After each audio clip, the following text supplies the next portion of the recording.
আসসালামু আলাইকুম। আমন্ত্রণ চ্যানেল সংবাদের সঙ্গে আছি হৃদয় হোসেন। সংবাদের শুরুতে জানিয়ে দিচ্ছি ফ্রেশ আটা ময়দা সুজি সংবাদ শিরোনাম।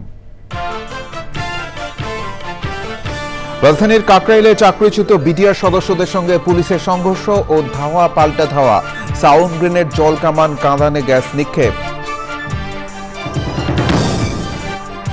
রাজনৈতিক দলগুলোর সঙ্গে জাতীয় ঐকমত্য কমিশনের দ্বিতীয় দফার সংলাপ চলছে। উপজেলা পর্যায়ে অধস্তন আদালত সহ নানা বিষয়ে আলোচনা। মানবতা বিরোধী অপরাধের মামলায় শেখ হাসিনা সহ ৩ জনের বিরুদ্ধে অভিযোগ গঠন নিয়ে আদেশ 18 জুলাই, খালাস চেয়ে আসামি পক্ষের যুক্তি উপস্থাপন। নোয়াখালীতে শিক্ষা প্রতিষ্ঠান ও ঘন বসতিপূর্ণ এলাকায় স্ক্যাবিস রোগের প্রাদুর্ভাব, দীর্ঘ জলাবদ্ধতায় পানি দূষণের কারণে দ্রুত ছড়াচ্ছে বলে ধারণা। এবং এশিয়ান কাপ নিশ্চিত করা নারী ফুটবল দলকে হাতিরঝিলে বাফুফে সংবর্ধনা, বিশ্বমঞ্চে নিজেদের তুলে ধরার স্বপ্নে আফিদা, ঋতুপর্ণারা।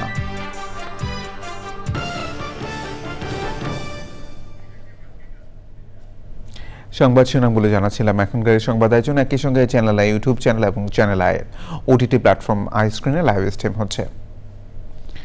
অন্তর্বর্তী সরকার প্রস্তাবিত রাষ্ট্রীয় সংস্কার উদ্যোগের বিষয়ে ঐকমত্যের লক্ষ্যে জাতীয় ঐকমত্য কমিশনের সঙ্গে রাজনৈতিক দলগুলোর দ্বিতীয় দফার আলোচনা চলছে।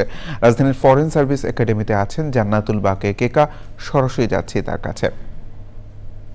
কেকা, জাতীয় ঐকমত্য কমিশনের সঙ্গে রাজনৈতিক দলগুলোর আলোচনায় কোন কোন বিষয়ে প্রাধান্য পাচ্ছে আর সবশেষ কি তথ্য আছে আপনার কাছে?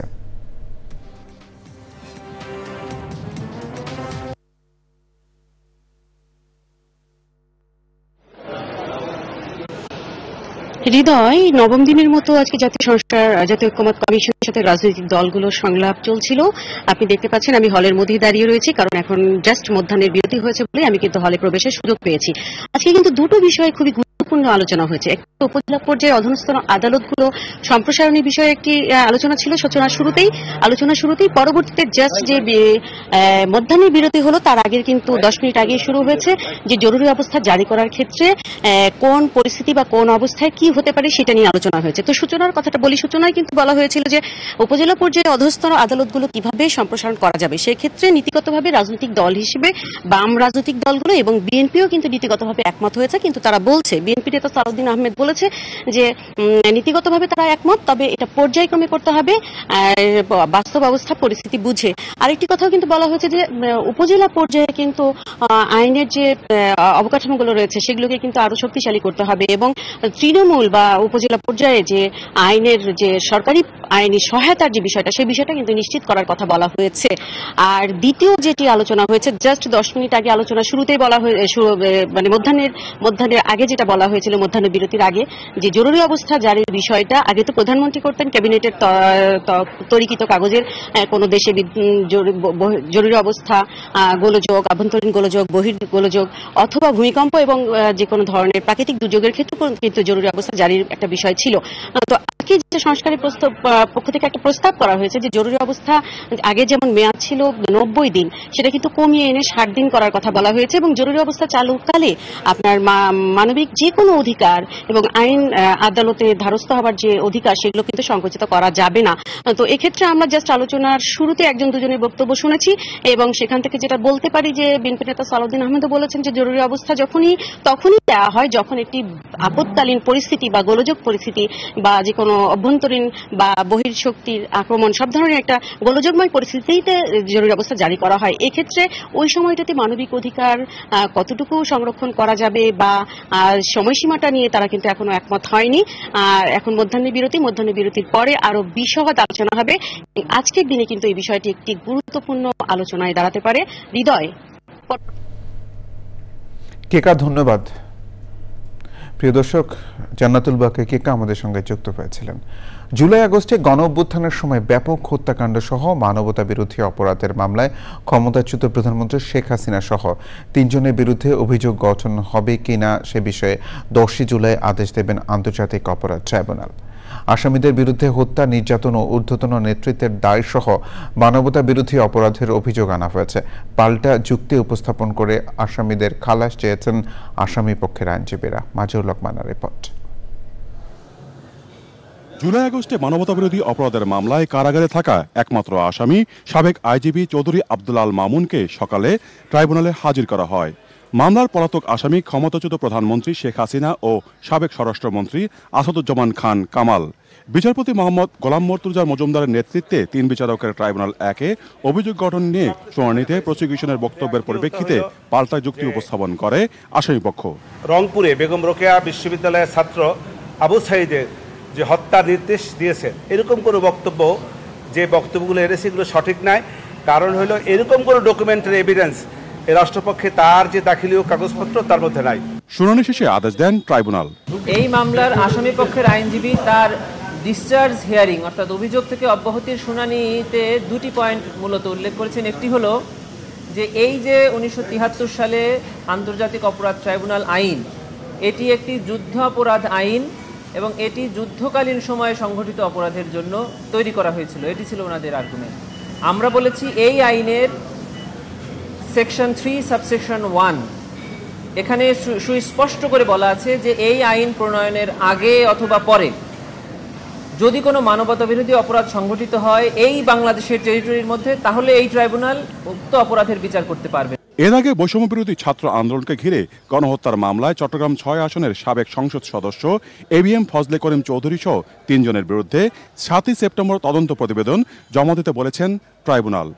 ওই 3 আসামিকে জিজ্ঞাসাবাদের জন্য তদন্ত সংস্থাকে অনুমতিও দিয়েছেন আদালত। Mazharul Manna, channel I, Dhaka. রাজধানীর কাকরাইল মোড়ে পুলিশের সাথে চাকরিচ্যুত বিটিআর সদস্যদের সংঘর্ষ ও ধাওয়া পাল্টা ধাওয়ার ঘটনা ঘটেছে। পরে সাউন্ড গ্রেনেড, জল কামান ও টিয়ার গ্যাস নিক্ষেপ করে পুলিশ তাদের ছত্রভঙ্গ করে দেয়। ঘটনাস্থলে আছেন শহীদুল্লাহ রাজু। সরাসরি যাচ্ছি তার কাছে। রাজু, চাকরিচ্যুত বিটিআর সদস্যদের বিক্ষোভ ও সংঘর্ষের সবশেষ কি পরিস্থিতি?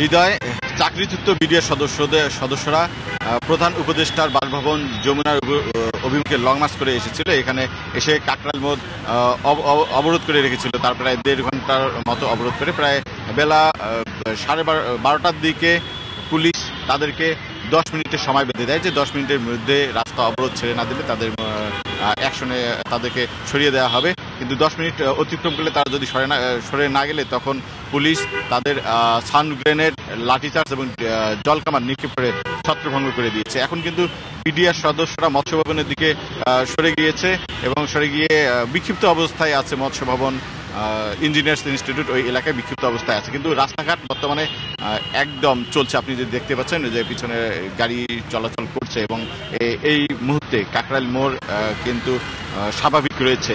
এবং এর আগে সকালে শাহবাগ মোড়ে বিডিআর সদস্যরা অবস্থান নেয় এবং জাতীয় জাদুঘরের সামনে কিন্তু তারা 15 দিন ধরে অবস্থান নিয়ে তাদের যে চাকরিতে পুনর্বহাল, সরকারি সব সুযোগ সুবিধা প্রদান এবং বিগত 15 বছর আওয়ামী লীগ সরকারের আমলে যত বিডিআর সদস্যদের চাকরিচ্যুত করা হয়েছে তাদেরকে পুনর্বহাল করার দাবিতে তারা আন্দোলন করে আসছিলেন এবং এই 3 দফা দাবি না আদায় হওয়া পর্যন্ত তারা আন্দোলন চালিয়ে যাবেন বলে ঘোষণা দিয়েছেন। এবং সকালে তারা শাহবাগ মোড় অবরোধের চেষ্টা করে এবং ইন্টারকন্টিনেন্টাল হোটেলের দিকে যেতে চাইলে পুলিশ সেখানে বাধা দেয়।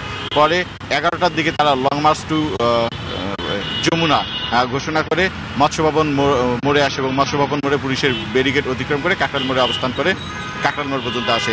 এখানে এসে পুলিশের সঙ্গে কয়েক দফায় সংঘর্ষ হয় এবং এরপরে চাকরিচ্যুত বিডিআর সদস্যদের ছত্রভঙ্গ করে দেয় পুলিশ। বর্তমানে কিন্তু স্বাভাবিক অবস্থায় আছে এবং পুলিশ বলছে এলাকায় যেহেতু 144 ধারা জারি করা আছে এবং এখানে যেন কোনো ধরনের অস্থিতিশীল পরিবেশ সৃষ্টি করা না হয় এবং পরিবেশ সৃষ্টি করলে পুলিশ যথাযথ আইনি ব্যবস্থা নেবে। তবে বিডিআর সদস্যরা বলছে যে তাদের দাবি না মানা পর্যন্ত তারা আন্দোলন চালিয়ে যাবেন। এই মুহূর্তে বৃষ্টি এবং ছত্রভঙ্গ করে দেওয়ার পর বিডিআর সদস্যরা বিক্ষিপ্ত অবস্থায় আছে। হৃদয়। রাজু, ধন্যবাদ। প্রিয় দর্শক, শহীদুল রাজু আমাদের সঙ্গে যুক্ত হয়েছিলেন কাকরাইল এলাকা থেকে। নোয়াখালীতে হঠাৎ বেড়েছে স্ক্যাবিস নামে ছোঁয়াচে রোগের প্রাদুর্ভাব। বেশি ছড়িয়েছে শিক্ষা প্রতিষ্ঠান ও ঘনবসতিপূর্ণ এলাকায়। জেলায় দীর্ঘস্থায়ী বন্যা ও জলাবদ্ধতায় পানি দূষণের কারণে এ রোগ দ্রুত ছড়াচ্ছে বলে মনে করেন বিশেষজ্ঞরা। নোয়াখালী থেকে আলাউদ্দিন শিবলুর পাঠানো তথ্য, ভিডিওচিত্রে জাকি আক্তারের রিপোর্ট। নোয়াখালীতে গেল বছর অতিরিক্ত বৃষ্টিপাত, স্মরণকালের বন্যা ও জলবদ্ধতায় জেলার খাল, বিল, পুকুরের পানি দূষিত হয়ে পড়ে। এ বছরও টানা বৃষ্টিতে ময়লা পানি উঠে আসে সড়কে, কোথাও কোথাও বসত ঘরে।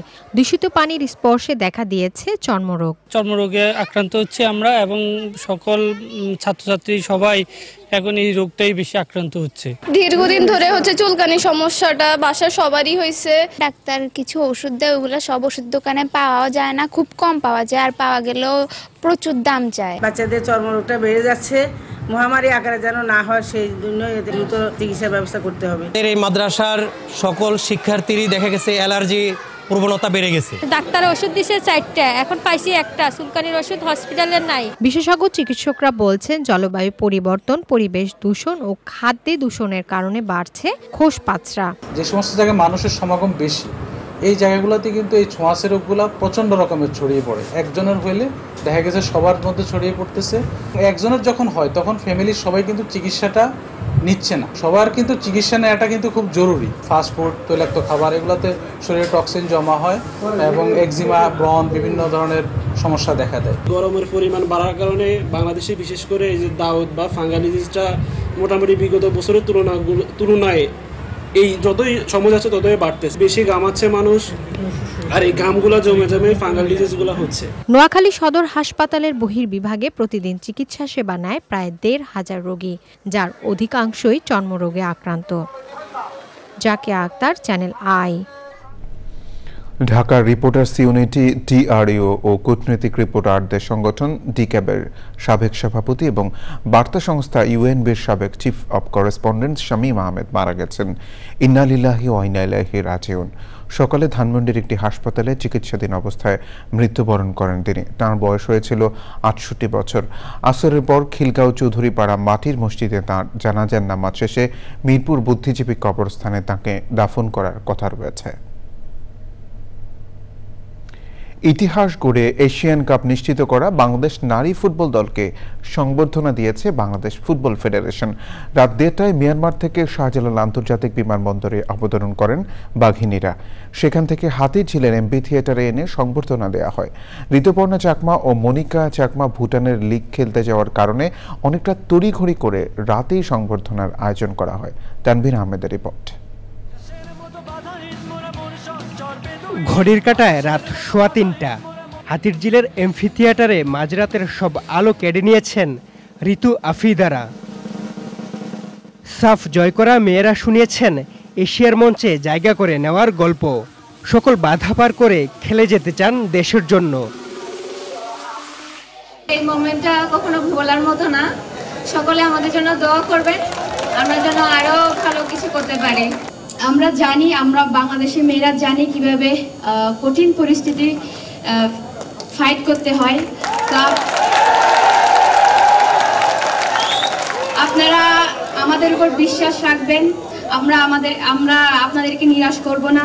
আমরা শুধু এশিয়া না, আমরা বিশ্ব মঞ্চে বাংলাদেশকে নিয়ে যেতে চাই। অনুষ্ঠানের প্রধান অতিথি সংস্কৃতি উপদেষ্টা মুস্তফা সরোয়ার ফারুকি চান মেয়েদের জন্য আলাদা ফুটবল লীগ।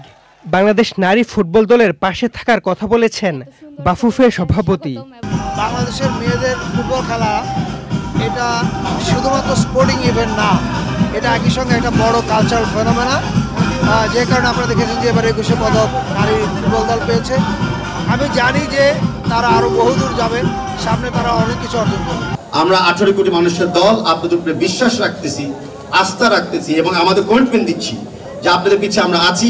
আপনারা এগিয়ে যান, পিছিয়ে থাকতে তো হবে না। সমস্ত সাপোর্ট, সমস্ত দোয়া এবং সমস্ত অভিজ্ঞতা কাজে লাগাবো। আগামী বছর মার্চে অস্ট্রেলিয়ার মাটিতে বসবে এশিয়ান কাপের আসর। সেখানে নিজেদের প্রমাণ করে বিশ্বকাপে জায়গা করে নিতে চান বাঘিনীরা। Tanvir Ahmed, channel I, Dhaka. বিরতির পর আবার আমন্ত্রণ চ্যানেল আই সংবাদে।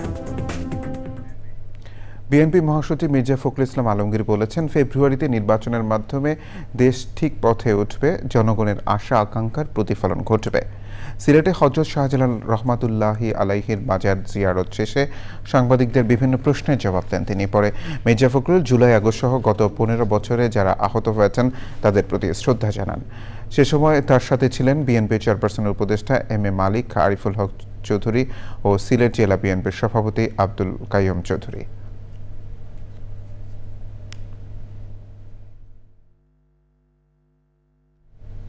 ইয়েমেনে ইসরায়েলি হামলায় 3টি বন্দর ও একটি বিদ্যুৎ কেন্দ্র বিধ্বস্ত হয়েছে।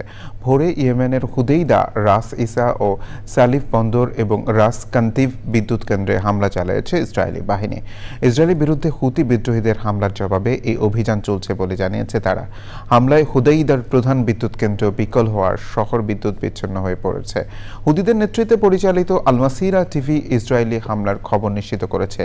এখন পর্যন্ত হতাহতের কোনো খবর পাওয়া যায়নি। হামলার জবাবে ইয়েমেন থেকে 2টি ক্ষেপণাস্ত্র নিক্ষেপের চেষ্টা করা হয়, তবে তা ব্যর্থ হয়। যুক্তরাষ্ট্রের টেক্সাসে আকস্মিক বন্যায় মৃতের সংখ্যা বেড়ে 80 জনে দাঁড়িয়েছে। তাদের মধ্যে 28 শিশু রয়েছে। শিশুসহ নিখোঁজ অন্তত 41 জন। বন্যায় সবচেয়ে বেশি প্রাণহানি হয়েছে কের কাউন্টিতে, সেখানে 68 জনের মৃত্যু হয়েছে। আবহাওয়া অফিস বলছে আগামী 24 থেকে 48 ঘন্টায় ঝড় ও ভারী বৃষ্টির আশঙ্কা রয়েছে। এতে উদ্ধার কাজ ব্যাহত হওয়ার পাশাপাশি মৃতের সংখ্যা আরও বাড়তে পারে। এদিকে মার্কিন প্রেসিডেন্ট ডোনাল্ড ট্রাম্প টেক্সাসে আর্থিক সহায়তা সহজ করার একটি নির্দেশনায় সই করেছেন। ব্রাজিলের দক্ষিণ পূর্বাঞ্চলীয় শহর রিও ডি জেনেরিতে 17তম ব্রিক্স সম্মেলন চলছে। আন্তর্জাতিক অপরাধ আদালতের পরোয়ানায় থাকায় এবছর সম্মেলনে অংশ নেননি রুশ প্রেসিডেন্ট ভ্লাদিমির পুতিন। প্রথমবারের মতো অংশ নিচ্ছেন না চীনা প্রেসিডেন্ট শি জিনপিং। এবারের সম্মেলনে মার্কিন প্রেসিডেন্ট ডোনাল্ড ট্রাম্পের কঠোর শুল্ক নীতির সমালোচনা করার পাশাপাশি বাণিজ্য, জলবায়ু পরিবর্তন, কৃত্রিম বুদ্ধিমত্তা এবং বৈশ্বিক স্বাস্থ্যনীতি নিয়ে আলোচনা হচ্ছে।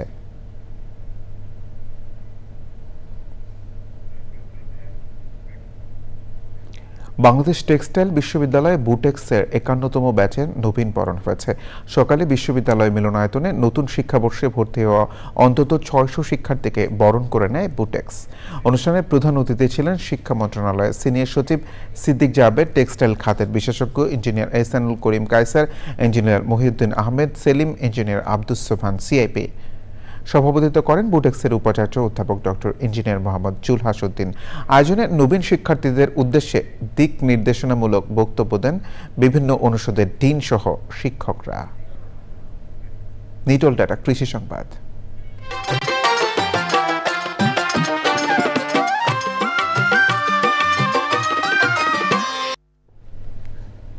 কুষ্টিয়ার বিখ্যাত তিলের খাঁচায় ব্যবহৃত তিলের চাহিদা ও তেলের ঘাটতি পূরণে উচ্চ ফলনশীল বাড়ি তিল চার চাষ করে ব্যাপক সাফল্য পেয়েছেন কৃষক। তিলের চাষ বাড়ানো গেলে কৃষকের বাড়তি লাভ ও তেলের ঘাটতি পূরণ করা সম্ভব বলে মনে করেন সংশ্লিষ্টরা। কৃষকদের তিল চাষে পরামর্শ দিচ্ছে কৃষি গবেষণা ইনস্টিটিউট। কুষ্টিয়া প্রতিনিধি আনিসুজ্জামান ডাবলুর তথ্য ভিডিওচিত্রে আল মুকসিদের রিপোর্ট।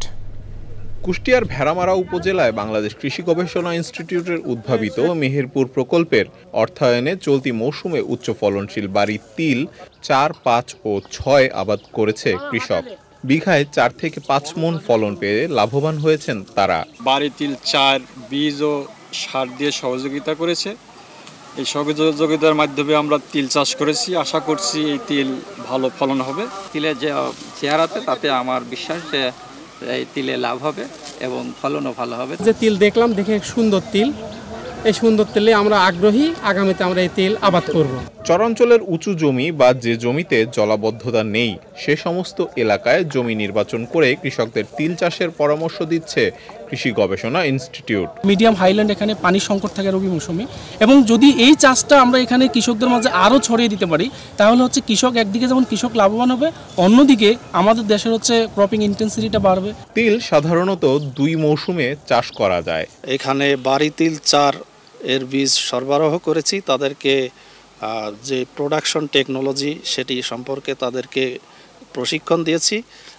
তা আমরা সরেজমিনে দেখতে পাচ্ছি যে এই তিল অত্যন্ত চমৎকার হয়েছে এবং এখান থেকে যে ফলন হবে আশা করি লোকালের প্রায় দ্বিগুণ হবে।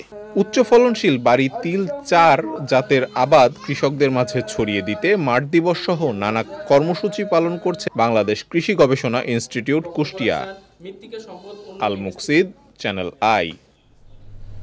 প্রকৃতি সংবাদ।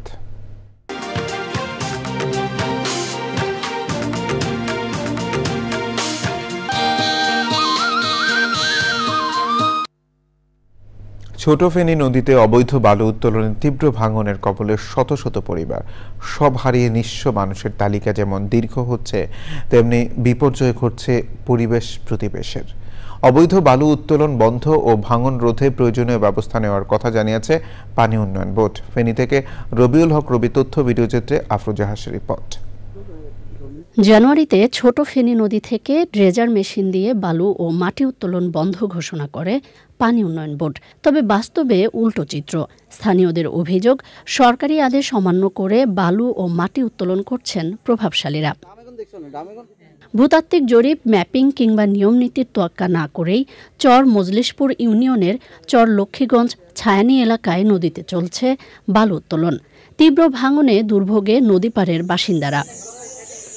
ভাঙন আতঙ্কে নদী তীরের হাজারো মানুষ। কারণ এক টাকা বালু দিতেছে তো কোটি কোটি টাকা বালু লিজার এরা। এখন আমরা এটা তুমি বাঁচতাম চাই। অতি সত্ত্বর যদি এটা বন্ধ না হয়, আমার বাড়িঘর হইতে আশেপাশে 2-4টা বাড়ি অসিরে এখানে নদী গর্ভে বিলীন হয়ে যাবে। সম্পদ গেছে, বাড়ি গাছ গাছোয়া পুকুর গেছে। পানি উন্নয়ন বোর্ড আসি সাইটাই হাতারা চলে যায়। পানি উন্নয়ন বোর্ড জানিয়েছে বালু খেকোদের বিরুদ্ধে ব্যবস্থা নেওয়া হচ্ছে। তাদের বিরুদ্ধে আমরা ব্যবস্থা তো অবশ্যই নেব। যদি আমাদের সাইটে তারা নতুন করে কোনো ধরনের ড্রেজিং করার উদ্যোগ নেই, তাহলে আমরা অবশ্যই ব্যবস্থা নেব। আমাদের সাইটে কাজ বন্ধ আছে। নদী ভাঙনের জন্য তাহের মাস্টারের বাড়ি উল্টা দিকে আমরা এখানে কার্যাদেশ দিয়েছি নদীর প্রতিরক্ষা কাজের জন্য। ভাঙন রোধে জরুরি পদক্ষেপের পাশাপাশি অভিযুক্তদের বিরুদ্ধে দ্রুত ব্যবস্থা নেওয়ার দাবি জানিয়েছেন ভুক্তভোগীরা। আফরোজা হাসি, প্রকৃতি ও জীবন ডেস্ক, চ্যানেল আই। সংবাদ শেষ করব সবশেষে ফ্রেশ আটা, ময়দা, সুজি। সংবাদ শিরোনামগুলো জানিয়ে দিচ্ছি আরো একবার। রাজধানীর কাকরাইলে চাকরিচ্যুত বিডিআর সদস্যদের সঙ্গে পুলিশের সংঘর্ষ ও ধাওয়া পাল্টা ধাওয়া, সাউন্ড গ্রেনেড, জল কামান, কাঁদানে গ্যাস নিক্ষেপ। রাজনৈতিক দলগুলোর সঙ্গে জাতীয় ঐকমত্য কমিশনের দ্বিতীয় দফার সংলাপ চলছে। উপজেলা পর্যায়ে অধস্তন আদালত সহ নানা বিষয়ে আলোচনা। মানবতা বিরোধী অপরাধের মামলায় শেখ হাসিনা সহ 3 জনের বিরুদ্ধে অভিযোগ গঠন নিয়ে আদেশ 18 জুলাই। খালাস চেয়ে আসামি পক্ষের যুক্তি উপস্থাপন। নোয়াখালীতে শিক্ষা প্রতিষ্ঠান ও ঘনবসতিপূর্ণ এলাকায় স্ক্যাবিস রোগের প্রাদুর্ভাব, দীর্ঘ জলাবদ্ধতায় পানি দূষণের কারণে দ্রুত ছড়াচ্ছে বলে ধারণা। এবং এশিয়ান কাপ নিশ্চিত করা নারী ফুটবল দলকে হাতিরঝিলে বাফুফের সংবর্ধনা। বিশ্বমঞ্চে নিজেদের তুলে ধরার স্বপ্নে আফিদা, ঋতুপর্ণারা।